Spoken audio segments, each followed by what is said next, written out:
Vamos orar mais uma vez? Muito obrigado, Deus, nosso Pai. Muito obrigado por podermos estar juntos agora. E muito obrigado por juntos podermos ir à Tua Palavra, juntos podermos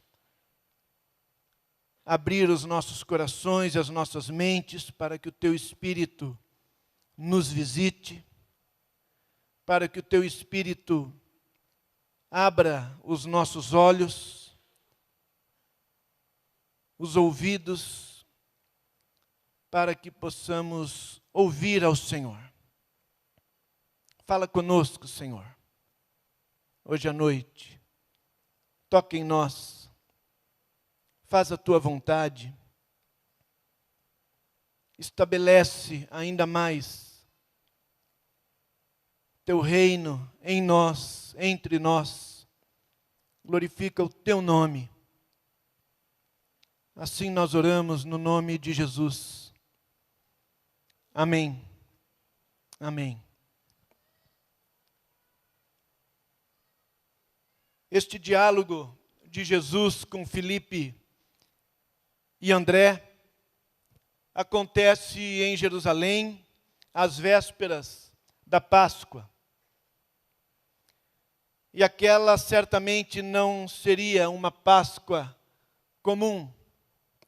A semana da Páscoa era sempre um tempo diferente na rotina, na dinâmica da vida de Jerusalém. Mas naquele ano era muito diferente. Era diferente para todo mundo. Era diferente para os discípulos de Jesus, que estavam vendo a popularidade de Jesus crescer, continuavam sonhando ainda um pouquinho que Jesus em algum momento iria se assumir como um líder que libertaria Israel do domínio romano. Mas ao mesmo tempo que eles viam a popularidade de Jesus crescer, eles viam também Jesus falando de morte. Já fazia um tempo em que Jesus não parava de dizer que precisava ir a Jerusalém e que precisava morrer, que ia morrer, devia morrer. E eles não se conformavam com isso, mas também não conseguiam demover Jesus desta ideia, deste pensamento. Era um tempo diferente para toda a população de Jerusalém e para todo o povo que vinha de todos os lugares para adorar por ocasião da Páscoa. A Bíblia diz que as pessoas que iam chegando a Jerusalém estavam muito interessadas, muito curiosas, muito desejosas de conhecer Jesus, porque as notícias a respeito de Jesus se espalhavam por toda parte, especialmente depois que Jesus ressuscitou Lázaro. Isso se espalhou de maneira muito rápida, essa notícia chegou muito longe, e muitos vinham querendo conhecer a Jesus. Será que esse Jesus não pode ser mesmo o Messias? Nós queremos vê-lo, queremos saber como ele é, tocar nele, chegar perto dele. Certamente era uma Páscoa muito diferente para o próprio Jesus. Para o próprio Jesus. Que por mais determinado que estivesse, por mais consciente que estivesse da sua missão, do seu propósito, do seu caminho, do que o esperava, razão da sua vinda, mas nesta altura do campeonato, certamente, já convivia com a solidão, com a agonia, com o medo daquilo que o aguardava, do martírio para o qual ele estava marchando. Enfim, era uma Páscoa muito diferente. E quando Filipe é abordado por aqueles homens gregos, dizendo que querem conhecer a Jesus, eu imagino o Filipe correndo a André e dizendo: André, você não acredita. O quê? Tem uns gregos querendo conhecer a Jesus. Os gregos? Mas como eles souberam de Jesus? A notícia chegou lá na Grécia. As notícias a respeito de Jesus chegaram à Grécia e eles vieram aqui para a Páscoa e querem conhecer a Jesus. Vamos falar com Jesus então. E fico imaginando os dois indo na direção de Jesus, conversando entre si. Ah, quando Jesus souber que as pessoas estão vindo da Grécia, que a notícia se espalhou tanto, ele vai repensar. Ele vai repensar essa ideia de morrer. Já teve a entrada em Jerusalém, que foi uma surpresa. Com certeza ele não esperava aquilo. Tanta gente o aguardando, tanta gente o aclamando. Hosana, Hosana, bendito que vem em nome do Senhor, bendito o Rei de Israel. Aquilo foi demais. E agora pessoas vindo de tão longe. Ele precisa assumir o seu papel. Ele precisa assumir a liderança de todo esse povo. Não é possível que ele não vá fazer isso. E eles vão na direção convictos de que Jesus agora Jesus vai entender o que nós estamos falando para ele. E chegam a Jesus e dizem: Jesus, tem uns gregos aí que querem conhecer o Senhor. E a resposta de Jesus: bom, então, chegou a hora em que o Filho do Homem será glorificado. E eles dizem: isso, Jesus, sabia, a gente sabia que você ia entender isso. E Jesus diz: isso, chegou a hora de eu ser glorificado, chegou a hora de morrer. Não, Jesus. Como assim? O que tem a ver ser glorificado com morrer, Jesus? Chegou a hora de ser glorificado. E a minha glória, o momento mais glorioso da minha vida, Filipe e André, vai ser a minha morte. Não é possível, Jesus, o que você está dizendo? Eu estou dizendo que é assim. O grão de trigo, se ele não cair na terra e não morrer, ele continuará ele só. Ele não passará disso. Como assim, Jesus? Eu sou o grão de trigo. Eu sou como o grão de trigo. Se eu não cair na terra e não morrer, eu não vou passar disso. Jesus, que loucura é essa que você está dizendo? Como assim você não vai passar disso? Não vai passar do quê? Você cura as enfermidades. Você expulsa os demônios. Você multiplica os pães. Você ressuscita os mortos. As forças da criação te obedecem. Você controla o vento, o mar, a chuva. Jesus, você é o Filho de Deus. Sabia? Como assim passar disso? O que significa que você não pode passar disso?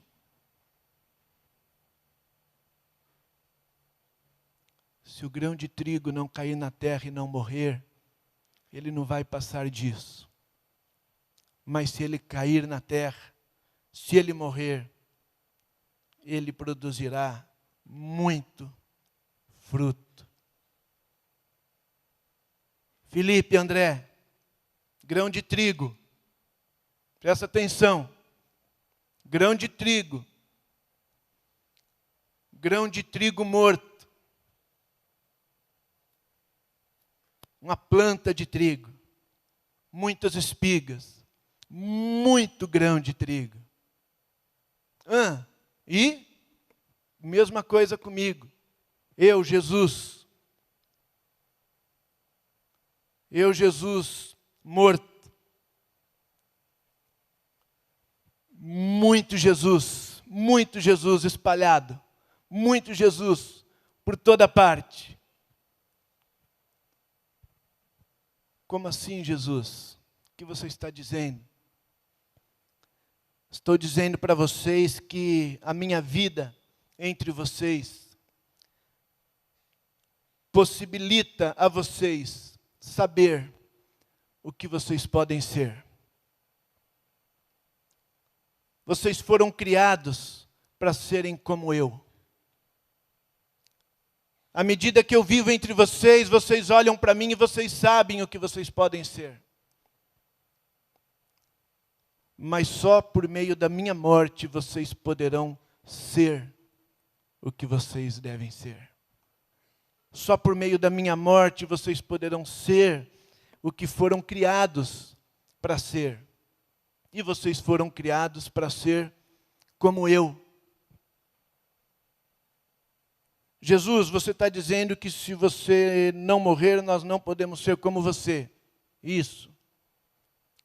E que se você morrer, nós vamos poder ser como você. Isso. Quer dizer que nós vamos curar as enfermidades também das pessoas, é isso? Você precisa morrer para que a gente também possa. Também, mas não é disso que eu estou falando. Não. Então o que? Nós vamos multiplicar os alimentos também, se precisar? Também é possível que vocês vão, mas não é só isso. Estou falando de outra coisa, estou falando de ser como eu. Como assim, Jesus? Então os demônios vão se submeter a nós também, as forças da natureza. É isso aí, mas eu estou falando de muito, muito mais do que isso. Como assim? Nós vamos ressuscitar mortos então? Felipe, André, eu não estou falando de vocês fazerem as mesmas coisas que eu faço. Aliás, se vocês esperarem um pouquinho, o João escreveu o Evangelho, vocês vão ver no capítulo 15, que as coisas que eu faço vocês vão fazer até maiores. Mas não estou falando disso. Eu estou falando de vocês serem como eu. Serem o que eu sou. Nós vamos ser filhos de Deus? Vão. Todos nós, todos os 12. Não, todos. Todos, os 500, a multidão, todos. Não é para todos os judeus? Todos, Felipe e André. Não é possível, até os samaritanos, todos, toda a humanidade, Jesus. Todo mundo vai poder ser filho de Deus. Isso. Então é disso que o senhor estava falando? Não. Isso também, mas não é só isso. Até porque ser filho de Deus não vai fazer muita diferença, porque o pai já trata vocês como filhos. O pai já é uma mãe para vocês. Não é disso que eu estou falando. De fato, com a minha morte, vocês todos vão poder ser recebidos como filhos de Deus. Mas eu estou falando de vocês serem como eu. De vocês serem como eu. Como assim, Jesus? Pessoas cuja glória não está no que vocês conquistam. Pessoas cuja glória não está na performance da vida de vocês. Pessoas cuja glória não está em vocês serem admirados, ou adorados, ou respeitados, ou reverenciados. Pessoas cuja glória está em vocês cooperarem para que outras pessoas possam ser tudo o que elas foram criadas para ser. É isso que vocês vão se tornar, por meio da minha morte.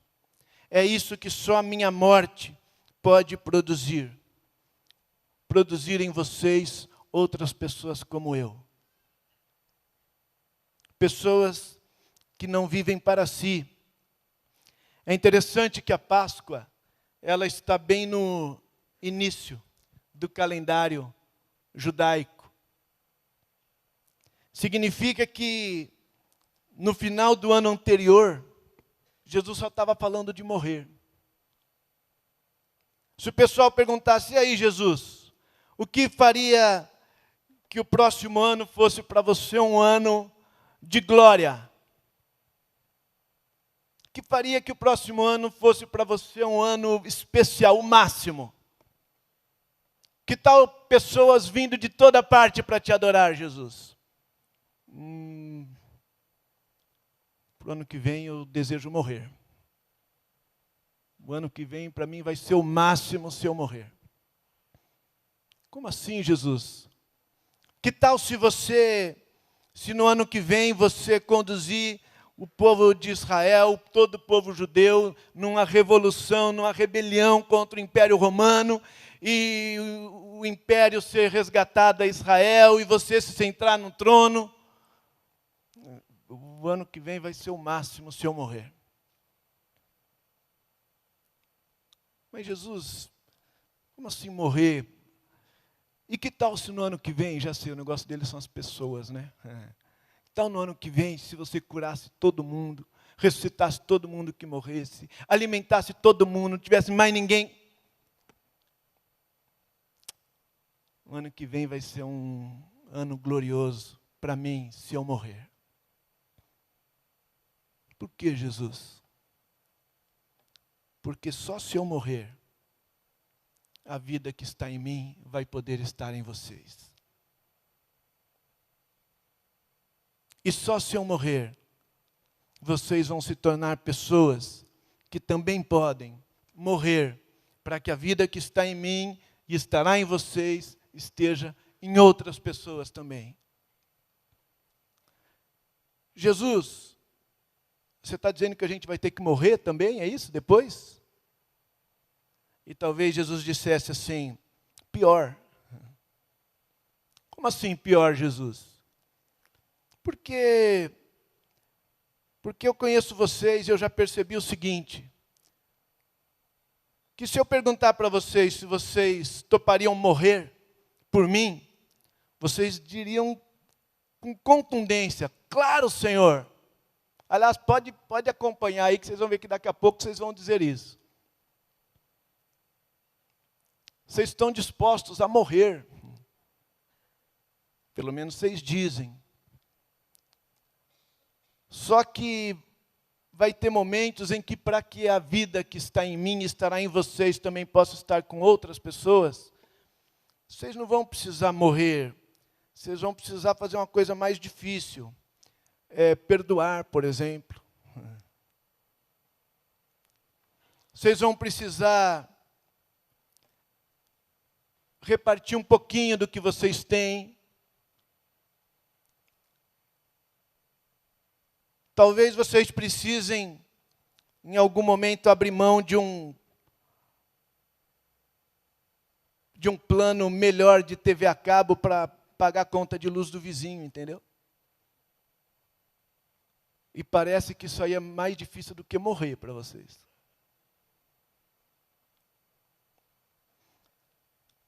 Vocês vão ter que abrir mão de querer controlar a vida das pessoas, vida da esposa, do marido, do filho, do amigo. Sabe, exercer controle sobre a vida das pessoas. Abrir mão disso não é a morte para você.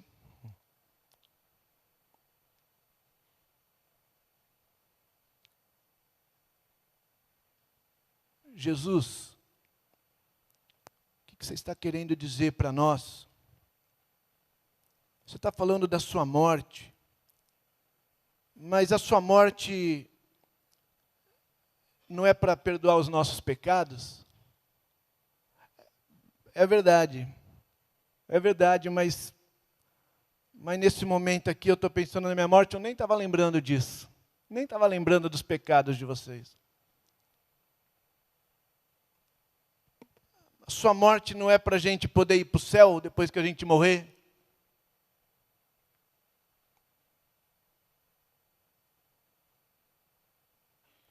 ou ir para o céu, ou o céu vir aqui para vocês, ou uma nova terra para vocês viverem. Ok, isso aí que vocês imaginam, alguma coisa boa depois de tudo.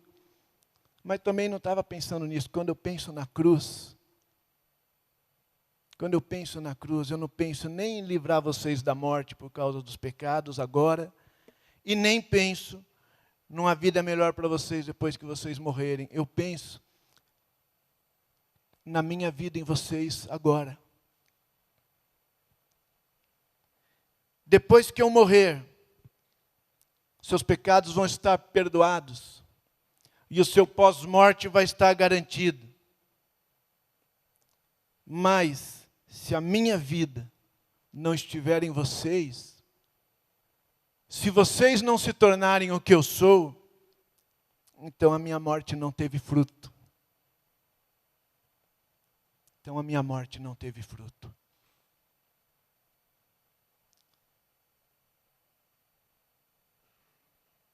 Porque o grão de trigo, se ele não cair na terra e não morrer, continuará ele só. Mas se morrer, dará muito fruto. Só tem sentido a morte do grão de trigo se ele gerar muito grão de trigo. Só tem sentido a morte de Jesus se ela gerar muito Jesus.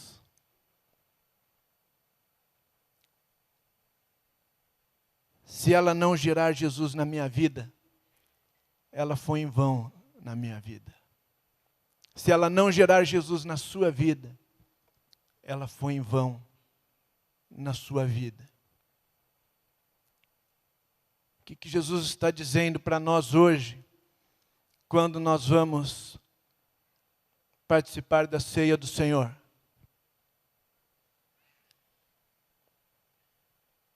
Basicamente duas coisas. Ele está dizendo: eu abri mão da minha vida para que ela pudesse chegar em você. Segunda coisa, você sabe que a minha vida chegou em você se você se tornou eu.